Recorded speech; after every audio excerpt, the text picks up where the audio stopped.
miles to Chicago.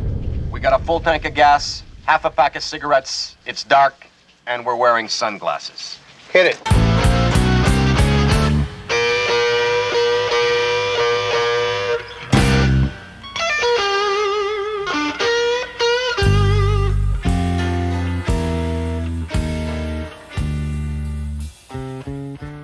Good evening, everybody. It's Mark Klein. Welcome to another Long Island Blues Warehouse. Every week on this stage, as many of you are aware, we bring you live blues from the world-renowned EKO Studios, Deer Park, New York. Check them out, Google them, go to ekoproductions.com, learn why. We do all these great shows on this stage, so needed to start off with that. This week's featured artist in the studio with us today, we have a group of musicians, veteran musicians, if you will. These boys have been playing for over 40 years on Long Island, putting it mildly. That's a safe assessment, I think. On the stage with us this week, please say hello to this week's featured artist, Blue Ruin.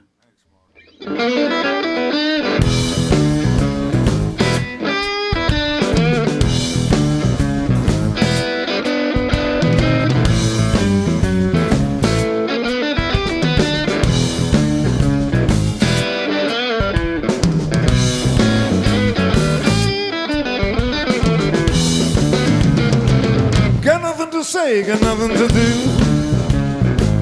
because my baby making me blue. Running around the streets of the clown, been rapping my name all over the town. There's something I got to let you know. Baby, please don't go. Baby, please don't go. No, take it down slow. Where can I get so much abuse? I was in the hangman's news. I called you up on the telephone. Your sister says that you ain't home. Your mama said that I'm a fool. Well, daddy thinks I lost my cool. There's something I got to let you know. Baby, please don't go. Baby, please don't go. No, take me down slow.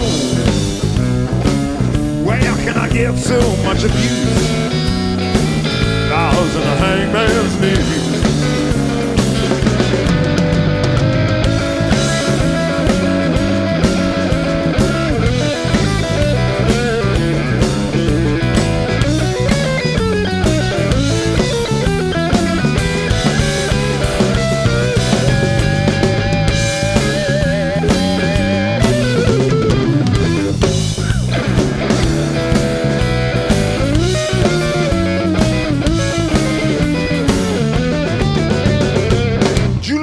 And call me names, spend my dough later than shame. All of the times I thought we had just strung along what a drag. There's something I got to let you know. Baby, please don't go. Baby, please don't go. Oh, take it down slow. Where can I get so much abuse? I was in the hangman's knees. Baby, oh, take me down slow. Where can I get so much abuse? I was in the hangman's knees.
yeah. This week's featured artist, Blue Ruin. Man, it got about 15 degrees hotter in here since we started, Scott. Yeah. How you feeling? I'm feeling great, man. How you doing? First question I need to ask you is this. Does your wife ever tell you that your fingers move in your sleep? Seriously, do they? Yeah. I believe it. I know there's a handful. She likes the way they move in my sleep.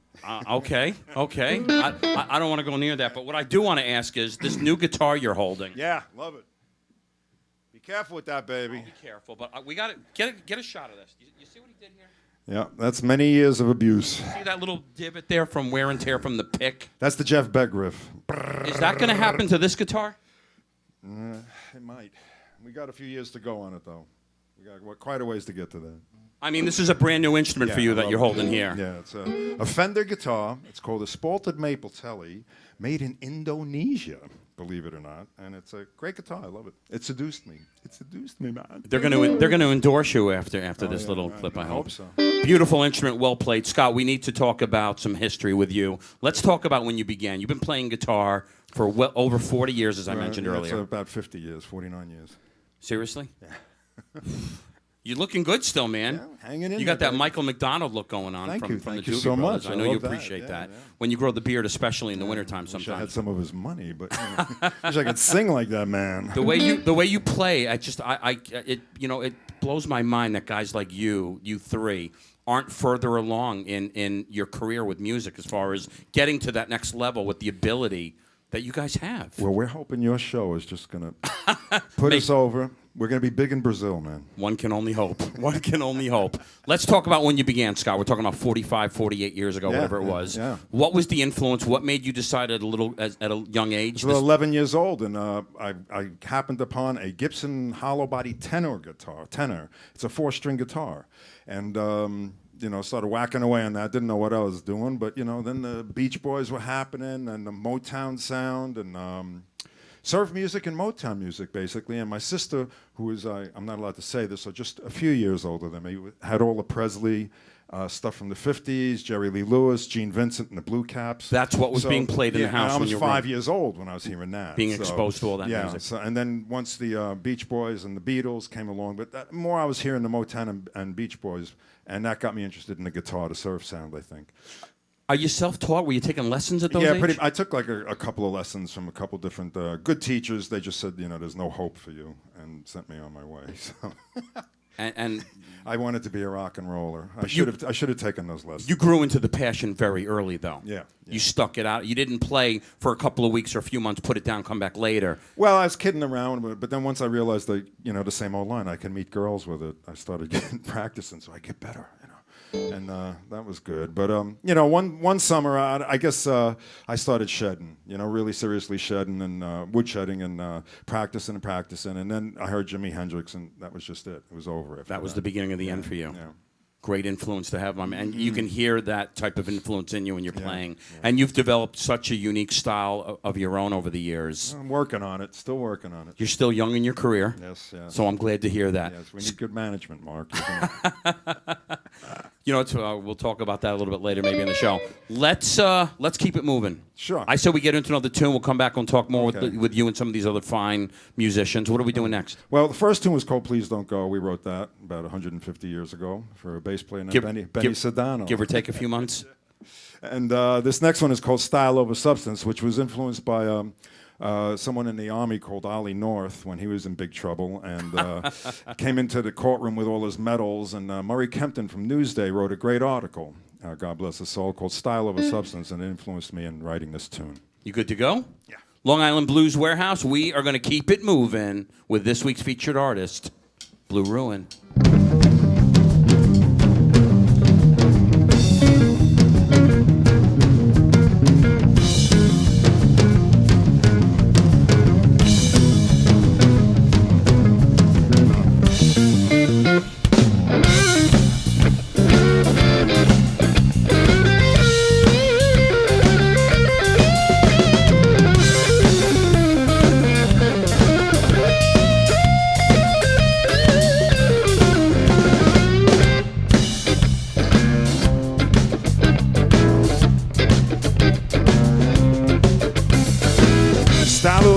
substance in everything we do. Nobody gives a damn if anything's true. Happens on all levels, from the powerful to the poor. The marriage in the home, the courtroom of the law. The style over substance, now 1-on-1 made 3. Don't ask me how it happened, don't put the blame on me.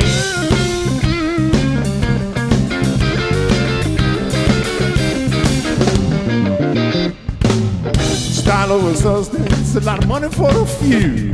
It don't matter who you hate, as long as you look cool. Style over substance in everything we do. Nobody gives a damn if anything is true. Well, it's style over substance, now 1-on-1 made 3. Don't ask me how it happened, don't put the blame on me.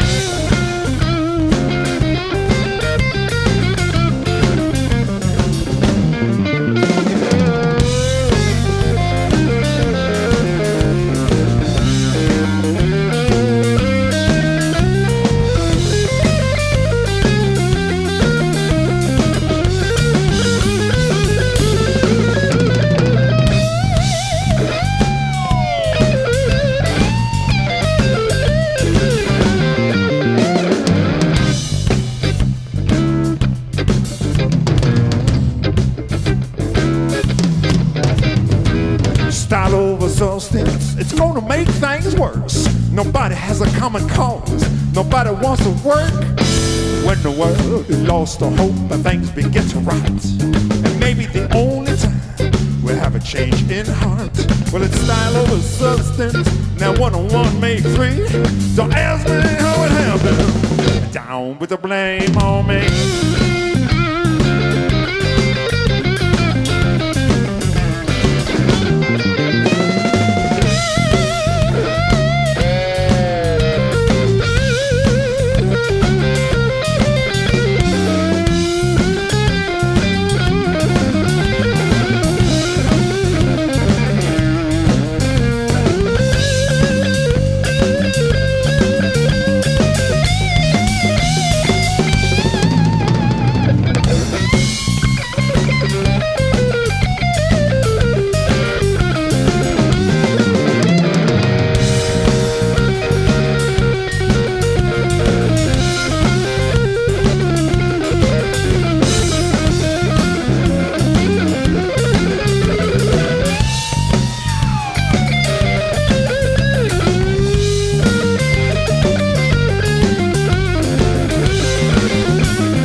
Hi, this is Paul Elliott from London, England. You're listening to the Long Island Blues Warehouse. Yeah!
Oh, yeah. This week's featured artist, Blue Ruin. Scott Ross, well done, my man, as always. Thanks so much, man. Well done. Let's talk about junior high and high school days real quick, Scott. You were involved in a couple of projects back in those days. What were you doing musically, junior high, high school? Basement jams. Basement jams. Mostly. And Blues picking stu- up some gigs here and there, everything, whatever I can get my hands on. You know. Okay, I okay. had a couple buddies that were into jazz, but I really didn't, know what I was doing with it. And but mostly rock and roll. And then through Jimi Hendrix, Eric Clapton, Jeff Beck, they kind of kept saying, well, B.B. King, and Freddie King, and The whole King family. Albert King, Earl King, Don King, the whole works. And it was great. So, started paying attention to that, get you deeper into Robert Johnson and all those guys, and, you get hooked. And that's what You listened do. to those early guys as a relatively young guy. Mm-hmm. Okay. You were in a band called The News before Huey Lewis. Yeah. That you put together. Top 40. Oh, was that what that was? Kind of. I mean, we were trying to, get the deal and we had a couple good tunes. Before good Huey singers. Lewis, I said. Yeah. But that was fun. And, Atlantic Records gave us a sniff, but that was about it. About the size of it, huh? Let's fast forward ahead to when you met your rhythm section that you've been working with now for the past way back 40 years. How'd you hook up with Frank? And Al? I think through the Right Track Inn in Freeport, mainly. Is that where I it used started? to see those guys play with Little Buster.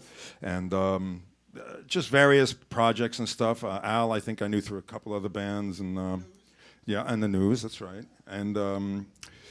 And Frank through Buster, mainly. I knew of Frank before that, playing with Victor Canone, Cloud William. Sure. And, but I didn't really, I was scared of him, actually. He's a scary-looking dude. I thought he was going to beat me up or something, You talking about Cloud? No, I'm talking about Frank. Oh, Frank. Yeah. Francis the Bull? He's a cream puff. He's a sweetheart. He is. But, so, that's what happened. And then we kind of jammed a bit, and then an opening came up for him to play with me in a band called The Vigilantes. The Vigilantes? Which was named after Bernie Getz, the Bernie Getz trio, The Vigilantes of rock and roll. That's where that came from. Yeah. And then we just shortened it to Vigilantes. And a lot of guys, different people came through. Al was in the band, different bass players, all kinds of stuff. You had some different lineup singles. changes over the years. Yeah, and then Frank and I kind of stayed together through that. That was, I would say, in the mid-'80s. That's when we started playing together. You tore through bass players. Yeah, and then we changed the name of the band to Blue Ruin through a Tom Waits song. there was a line in one of his songs where it was tattooed tears of blue ruin running all down her cheek. And I thought that was so cool. So That's how that started. So I stole that blue ruin from him. And shortly after that is when Frank says to me, "You got to come check out my band." Yeah. And that was. I mean, I was always a fan of blues, but my biggest exposure and serious introduction to the blues was you three guys. And that's how it started. We tried to teach you, Mark. We tried our best. I'm still learning as I go, but some 26, 27 years ago. You wouldn't listen. You wouldn't listen. Some days better than others. Some days better than others. But I try. And great schooling to have, you three guys. And seriously, I learned a lot from you boys. One thing that I love is I think what we're going to do next. We'll come back and talk to the rhythm section next. But this great introduction to my show that's been going for about 15 years out of this Blues Brothers intro is this amazing blues guitar riff created a song by you that I believe you're going to play in its entirety right now. Yeah, it's called Back to BLUESLAND, and it's pretty self-explanatory, I think. Love the piece. I think it's time to do it now. So, Frank, you counting this one in? Let me look in this direction first and say this. On the Long Island Blues Warehouse, we are going to keep it moving with this week's featured artist, Blue Ruin.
Back to BLUESLAND, baby,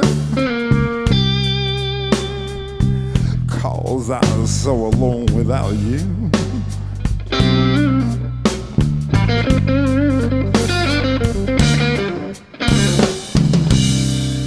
I said it's back to BLUESLAND, baby, 'cause it's so alone without you.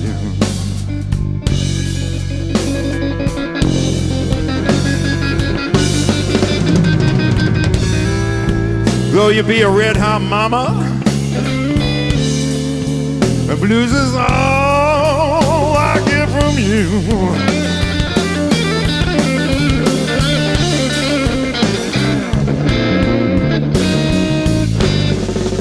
Woo! Blues won't forsake me, won't let me go down slow.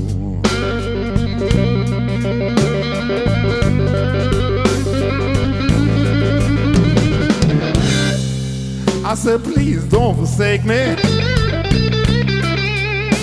Oh, don't let me go down slow.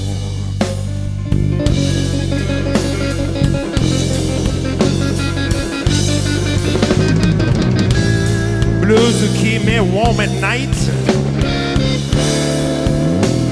When I'm home all alone. All right, let's warm it up, boys.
I said the guitar, my whiskey,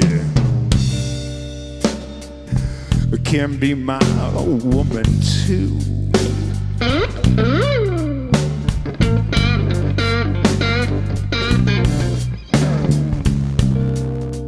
I said the guitar, my whiskey,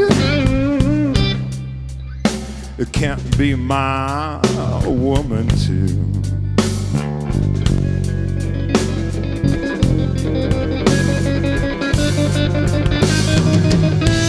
So it's back to BLUESLAND, baby. Blue, how do you do?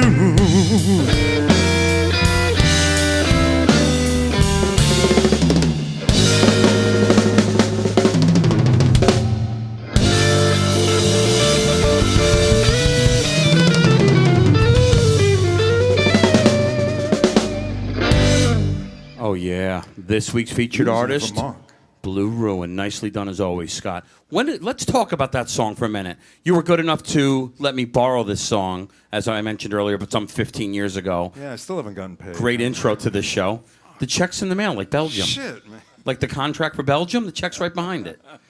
Thank you again, by the way, for just a tremendous... I get so much great response to that intro out of that Blues Brothers thing we do every week. And you put that song together when? When did you put that together?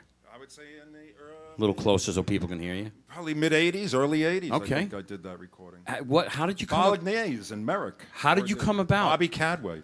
How did I come about doing the recording? Putting it together, writing it? There's nothing... I mean, it's pretty standard, you know, a couple of different things dropping down to the G flat and F and all that and moving up to the A, but that's pretty standard stuff and a lot of slow blues. I just stole from everybody, man. That's called research. That's how that works, huh? Yeah. It's become a bit of a signature piece for you boys. All right.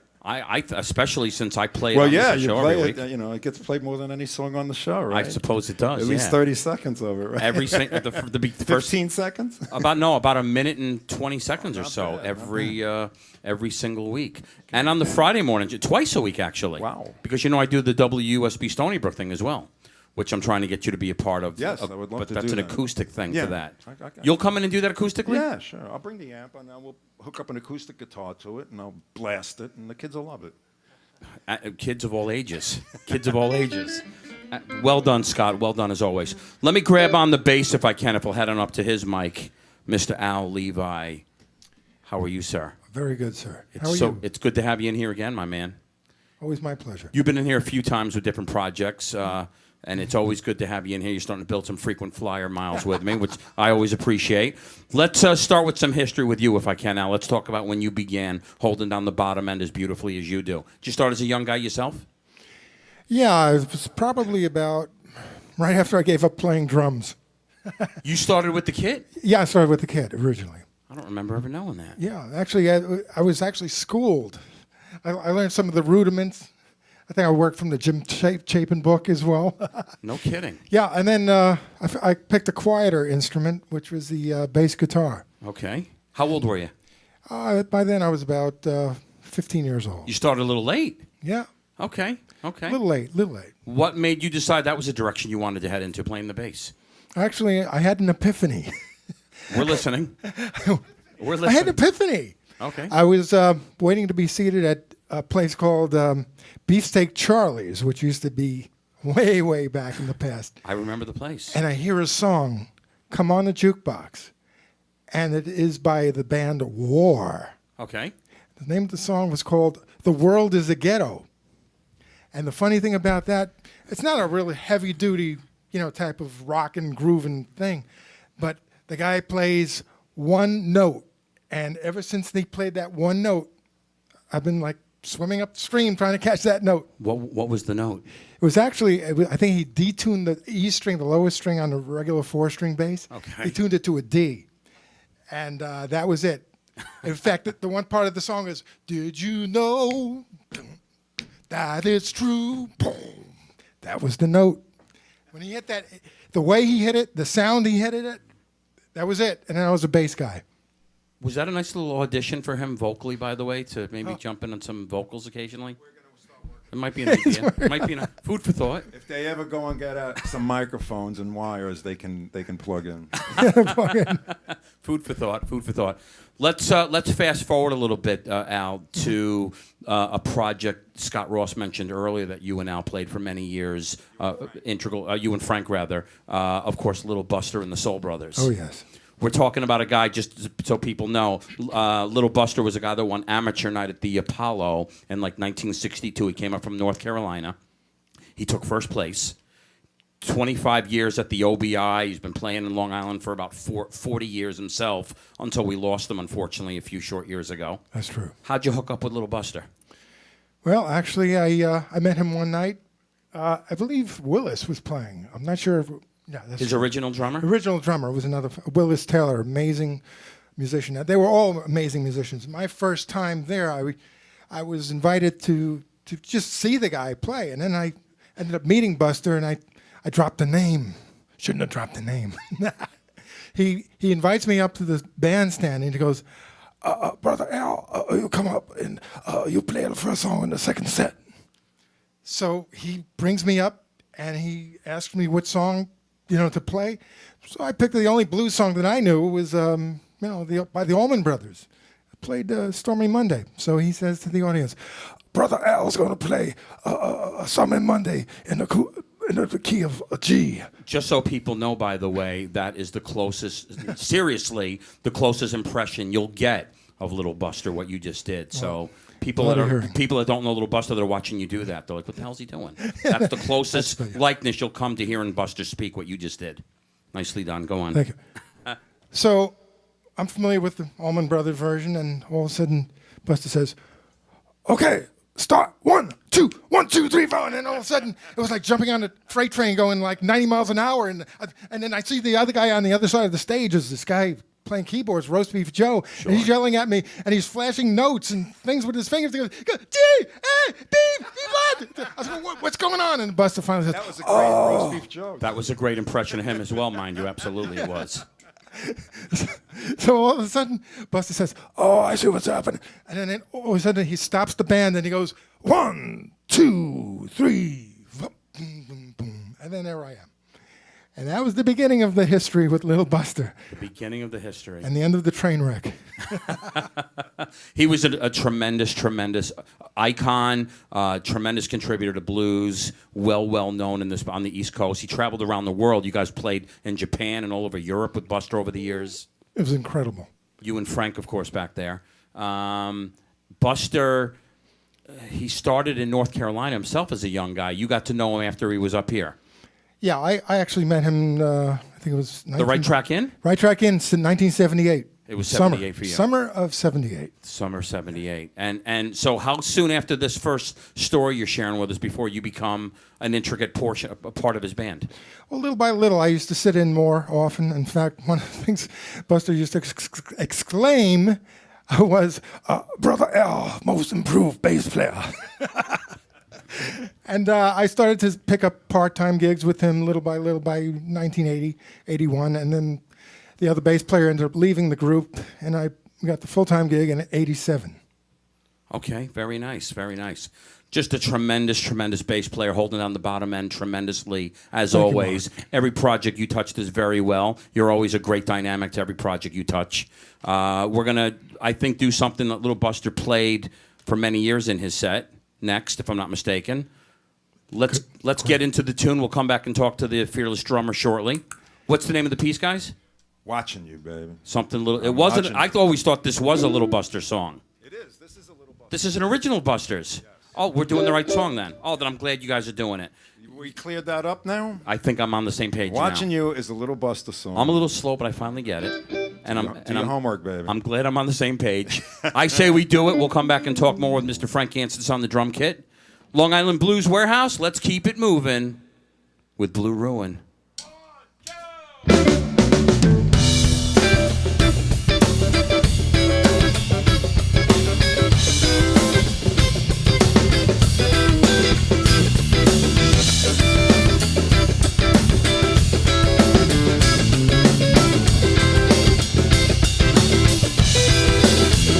I've been watching you, baby. And you do. Oh, I've been watching you. Watched you last night from behind a big oak tree. What you do for him, I sure wish you do for me. You got everything I need to get me through this night. Just a little loving, make everything alright. Pretty baby, you're so fine.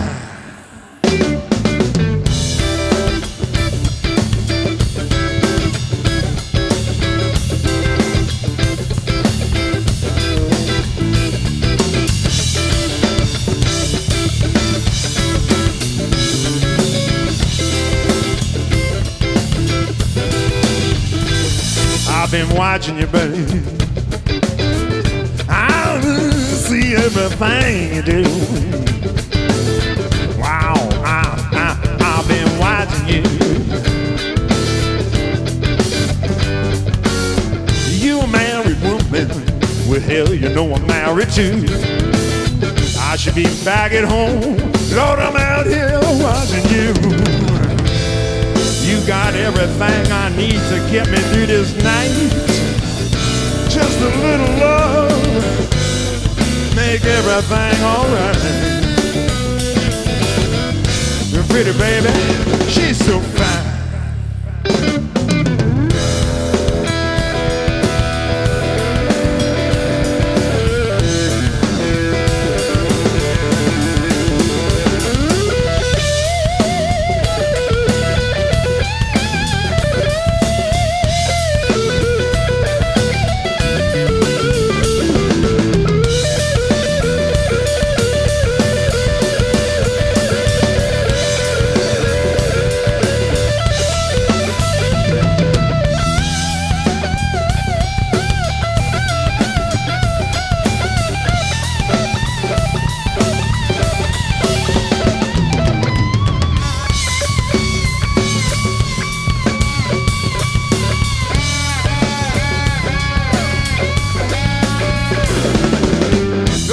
To you, baby, some way, somehow. When I think about you, baby, my mind goes so wild. You got everything I need to get me through this night. Just a little loving girl, make everything alright. A pretty baby, she's so fine.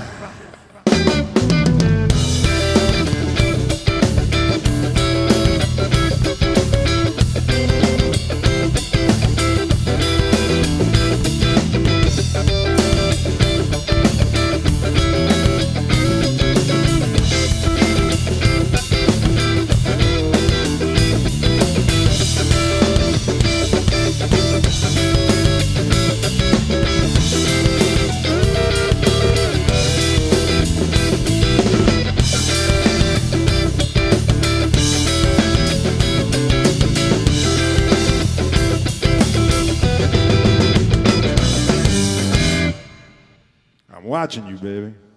Oh yeah, very nicely done, guys. Very nice. How long have you worked that into the set, Scott? That's a new one for you guys, right? Well, we've actually been rehearsing. Well, that's good. It Yeah. seems like you did. You know, it's starting to sound a little tight. But then right? again, your fingers move in your sleep, so that's rehearsal for you anyway. That's right. Well done, my man. Well done. Let's grab Frank Anstis on the drum kit if we'll pull that mic around in front of him. What do you want to know? Mr. Francis the Bull Anstis. 2 pi r squared plus 2 pi rh. Let's start with that. How you doing, Frank? I'm doing okay, Mark. It's good to see you again, my man. I mentioned earlier how some 26, 27 years ago, you introduced me to this band. You said, you got to come see my... It's been that long. It's been almost 27 years ago. Frank Anstis says to me, you got to come see my band. And I'm like, well, who's your band? And a few days later, you guys were playing in Bayshore on Sunrise Highway on like a Wednesday night. And I stayed for the whole night. It was a work night because we worked together. That's right. And we went to work late the next day because we hung out. And you got fired. We didn't get fired. We just light slaps on the wrist. And my serious introduction to the blues through you. So I thank you again for that, my man. You're quite welcome. You've done a good job with it as well. So far, so good. So far, so good. Let's talk about the history, Frank. Let's talk about when you began. No, I don't want to. We're going to anyway, because that's what the young kids like to know. They like to know when the drummer began. How old were you? Well, I actually started on saxophone, actually. You started on the sax. Yeah. Yes, I did. Which you still dabble with lightly today. Lightly. That's Lightly.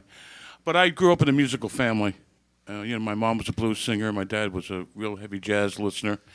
I grew up with listening to Stan Kenton and Woody Herman and, big bands. At what age? At what age are you being exposed to this? 12, 13. I didn't really start playing, though, seriously until I was about 17, 18. Bit of a late bloomer yourself, like Al. Yeah. I mean, I played, but I didn't play out. You got more serious in the mid-teens. Right. I wanted to have my act together before I went out to play. Now, or are you even self-taught on the kit, or did you have lessons? I'm an autodidact. You're a what? I'm sorry, I used too big of a word for you guys. I'm pretty much self-taught. What was the word you used? Auto what? Autodidact. AUTODIC. I don't need it spelled. I just want to know what it meant.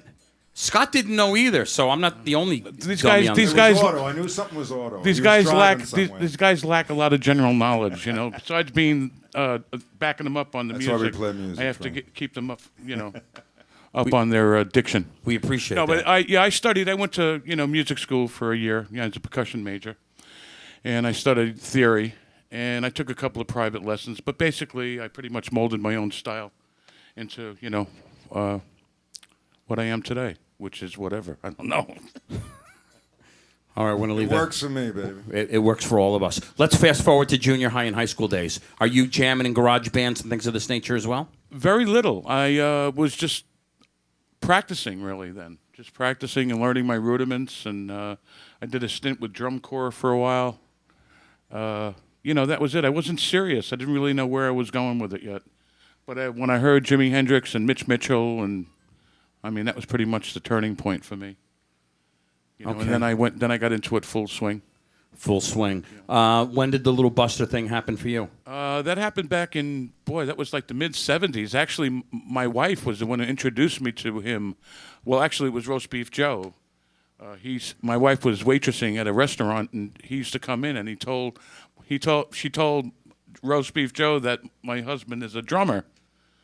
So they invited me down to a place called the Rusty Nail. Okay. And when I walked in there he was singing and playing through his amplifier. And Willis had a foot like thunder.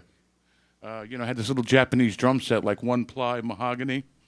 And they just blew me away. They were real excellent. All of those guys actually are pretty much dead now. They've all passed away. Buster, Lee, and Willis are gone. But Jerry's still around. We saw Jerry's him still, last night. we saw him last Jerry night. Harshaw, actually. great horn player. Jerry the sax player, sure. Shout out to Jerry. Hey, John. Jerry. Too bad we couldn't get him down here to be a part of this with you We guys. tried. He was busy. All right. And that was it. I played with him for about 8 years, and then we parted ways, and I started working with Scott, which was definitely a breath of fresh air for me. And getting out of that syndrome of just one-nighters and not really, showing my art, and, writing musically and stuff. And we worked together very well. You're a gun for hire around the island a little bit yourself. I know your phone rings a lot with people looking for a last-minute fill-in if their drummer can't. A lot of different genres of music. People will call you up and say, "Hey, can you fill in? Can you fill in? Can you fill in?" Yeah, I wish they wouldn't do that, but, They're going to probably stop now that they've heard this. But well, I play pretty much with Scott now. I'm doing another thing with another band just to fill in for their drummer who's away. Sure. Once he's back, I'm done. Great history with And you, Frank. then after that, I went back with Buster for another 5 years. And when we went back, that's when we did the tours. We did the Japan and Europe and Nova Scotia. What was that last one? Nova Scotia. Canada, This mic right. doesn't want to cooperate with me, but that's okay. All right. And, Break it in again? You broke something? Is this supposed to come off over here? And basically that's it. But, I'll always remember Buster. He was a big influence for me. And Willis, who was just a fantastic drummer. He showed me actually a lot of things. He wasn't technically, a technical drummer, but he showed me where to really put it in the pocket and where to use the 16ths and the 8ths and utilize the proper notation, which I had lacked at that point.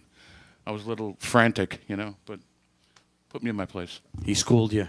especially for that music, right? Yeah. For the R&B. I will always love them. I love those guys. They're always in my heart.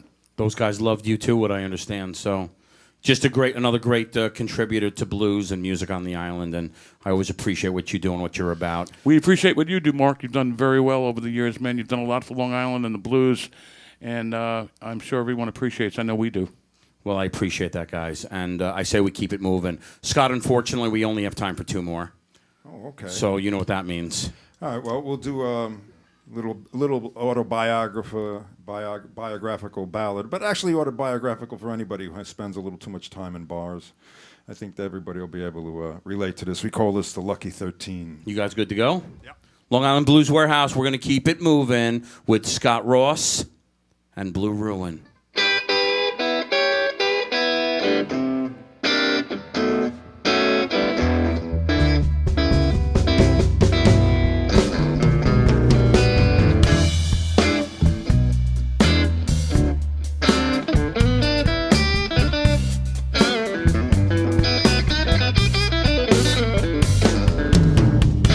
Sliding down his alley, my glasses full of sand. I'm looking for my ticket. I just don't understand. The reason for my being here isn't very clear. I tried talking to Jesus. I chewed off his ear. Take me back to the place that I know. My friends are all there. Don't want me to go. 3-fingered nights, lucky 13.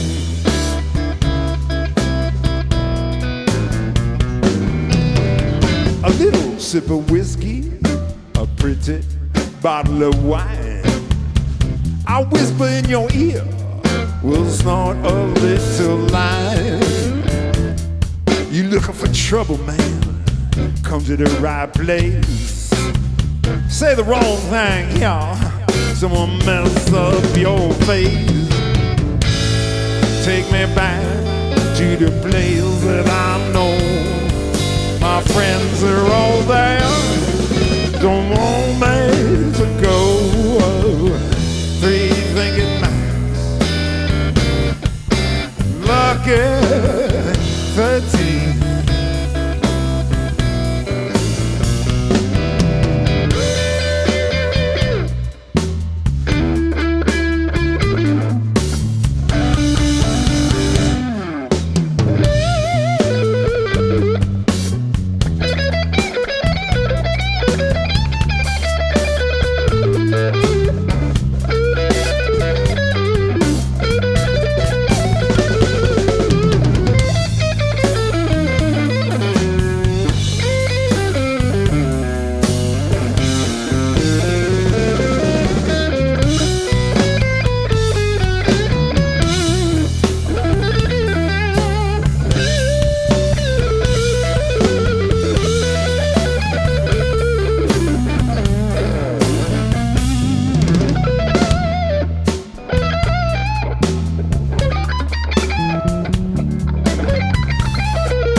Crawls on the floor, I babbles all about. I may be down, but don't count me out. One of these days, boys, the sun gonna shine. I'm gonna pick myself up, get back in that line. Take me back to the place that I know. My friends are all there.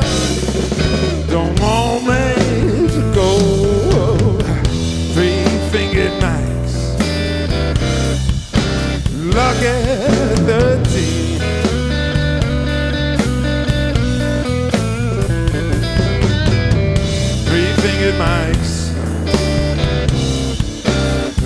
lucky 13.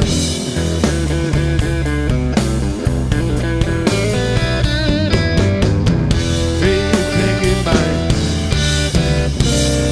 With three-finger Mike. Three-finger Mike, yeah.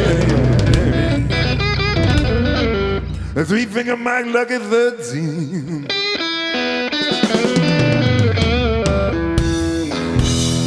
Oh, yeah.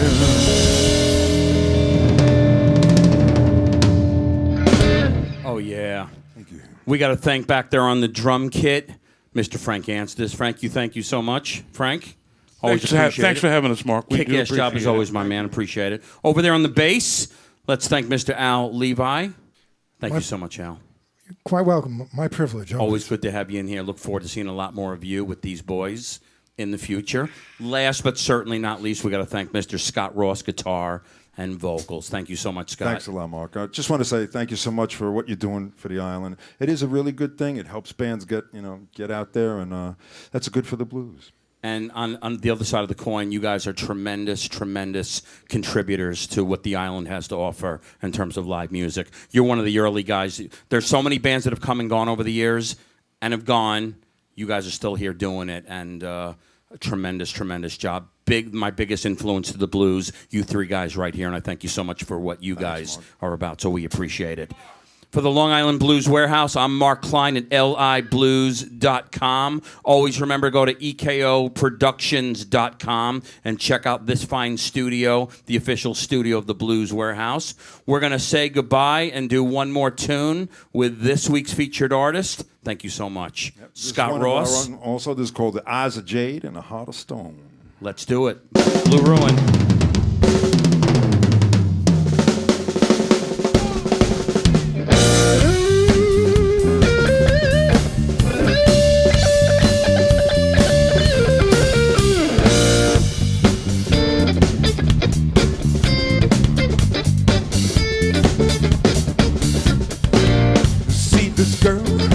So fine and right, sets the fire on my place tonight.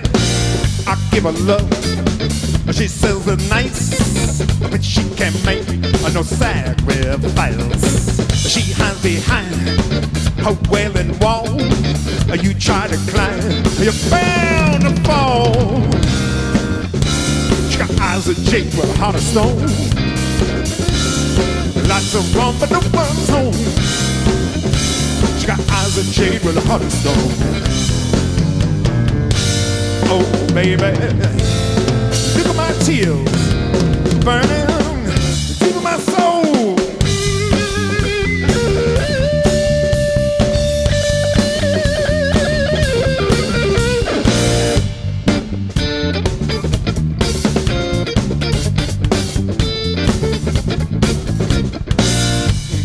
Baby, well, isn't it a pity? Broken heart, broken in Heartbreak City. I'll feel so blue, lovesick and in pain. I was all alone on that misery train. I jet to you on my love and money, just so I could call you my sweet honey.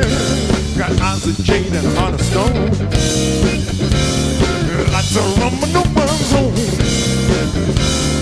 Eyes of jade and a heart of stone.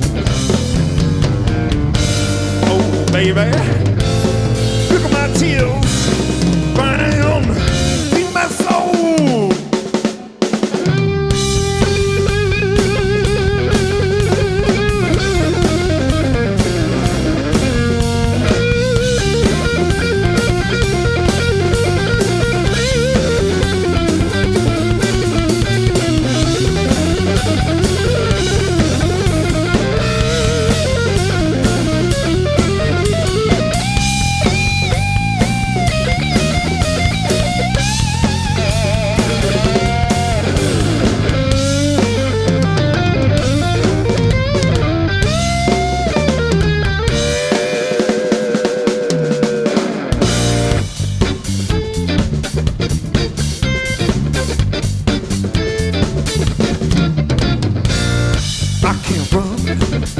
Just can't hide from all these feelings locked up inside. Her initials, they've been carved into my heart. This kind of love, they're tearing me apart. How long will you take this time to heal the wounds of a lover's crime?